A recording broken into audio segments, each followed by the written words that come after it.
शिक्षा का सूरज है निकला, हो रहा है अब उजाला, आंखें खोलो।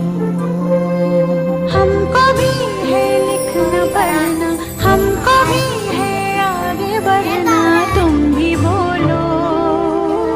शिक्षा का मैं जोहम जमात में पढ़ती हूँ। आज हम दूसरी की चालाक लोमड़ी कहानी सुनाएंगे। किसी जंगल में कौवा कहीं जा रहा था। अचानक उसे रोटी का एक टुकड़ा मिल गया। वो उसे उठाकर एक पेड़ की शाख पर जा बैठा। एक लोमड़ी की नजर कौवे पर पड़ी। वो लोमड़ी टुकड़ा देखकर बहुत खुश हुई।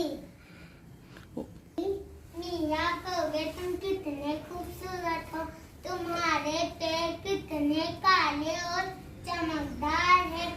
मेरा दिल चाहता है तुम्हारा गाना सुनूं। कौवा अपनी तारीफ सुनकर बहुत खुश हुआ। कौवे ने गाना गाने के लिए चोंच खोली हुई थी कि टुकड़ा नीचे जा गिरा। लोमड़ी उसे उठाकर बेचारा कौवा मुँह देखता रहा। याद रखो बच्चों, झूठी तारीफ से खुश होने वाला हमेशा नुकसान उठाता है। अब उजाला, आंखें खोलो।